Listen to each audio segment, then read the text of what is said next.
Ang ama at inang sinamba ko, sila pala ang pinakamasakit na sugat sa buhay ko, hanggang sa isang sikretong dokumento ang bumago sa lahat. Lumaki akong naniniwala na maswerte ako dahil kumpleto ang pamilya ko. May ama akong mahigpit at may ina akong tila mapagmahal. Pero habang lumalaki ako, unti-unti kong napagtanto na hindi lahat ng sugat ay nakikita ng mata. Sa labas ng bahay, mukha kaming perpektong pamilya. Sa loob, para akong bilanggo. Araw-araw akong minamaliit ng tatay ko.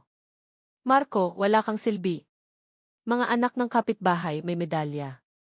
Ikaw, pabigat. Kung hindi dahil sa amin, pulubi ka. Parang kutsilyong paulit-ulit na tumatama sa puso ko ang bawat salita. Mas masakit pa rito ang ginagawa ng nanay ko. Kapag sinusubukan kong magpaliwanag, lagi niyang sinasabi, hayaan mo na ang tatay mo. Ikaw na lang ang umintindi. Ako palagi ang kailangang umunawa. Ako palagi ang kailangang magpakumbaba. Ako palagi ang may kasalanan. Dumating ang panahon na nagtapos ako ng kolehiyo habang nagtatrabaho sa gabi. Hindi man lang ako binati ng mga magulang ko. Ang sabi lang ng tatay ko, so ano ngayon? Responsibilidad mo yan. Umiti ako. Pero pagtalikod ko, umiiyak na ako.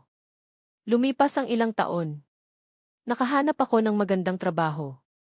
Unti-unti kong binuo ang sarili kong buhay. Pero hindi natapos ang paghihirap. Tuwing sasahod ako, may bagong hingi. Anak, bayaran mo itong utang. Anak, ikaw muna sa gastusin. Anak, padala ka ng pera.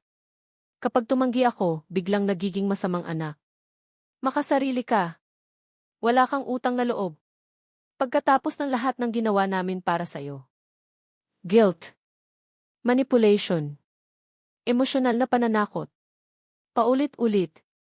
Hanggang sa isang araw, nangyari ang hindi ko inaasahan. Namatay ang lolo ko. Habang inaayos namin ang mga gamit niya, may nakita akong lumang envelope. Nakapangalan ito sa akin. Kinabahan ako. Nanginginig ang mga kamay ko habang binubuksan ko iyon. Sa loob ay may mga dokumento. Mga lumang sulat. At isang liham. Nakasulat, Marco, kung nababasa mo ito, panahon nang malaman mo ang katotohanan. Parang tumigil ang mundo. Ipinagpatuloy ko ang pagbabasa. At doon ko nalaman ang isang sikretong itinago sa loob ng mahigit 20 taon.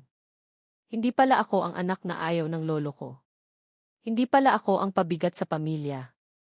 Sa katunayan, may iniwang educational fund at maliit na ari-arian ang lolo ko para sa akin.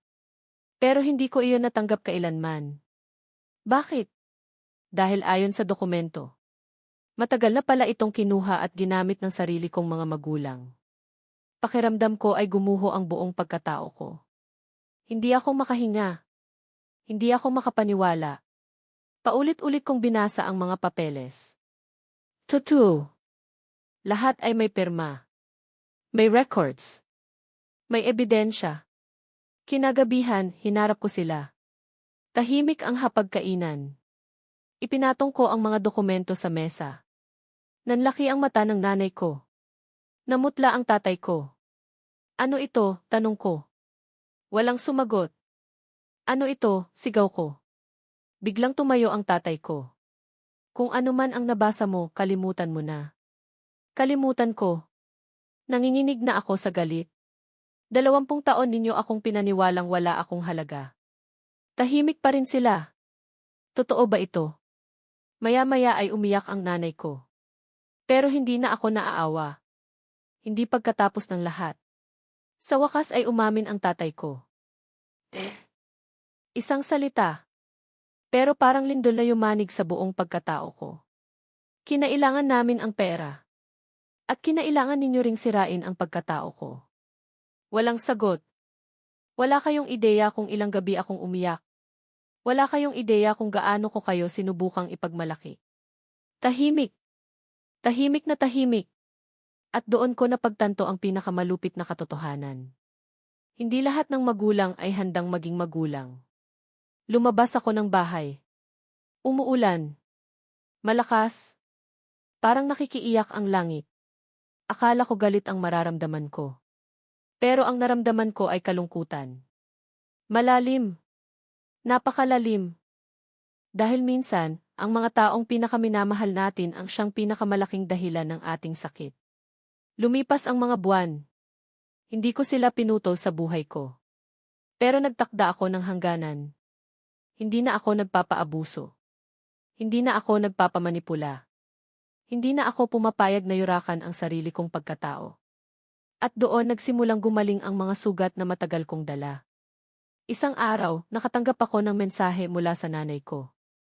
Maikli lang. Patawad, anak. Ngayon ko lang naunawaan kung gaano ka namin nasaktan. Umiyak ako. Hindi dahil nawala ang sakit, kundi dahil sa wakas may umamin sa katotohanan. Moral lesson. Ang pagiging magulang ay hindi lisensya para saktan, manipulahin o kontrolin ang anak.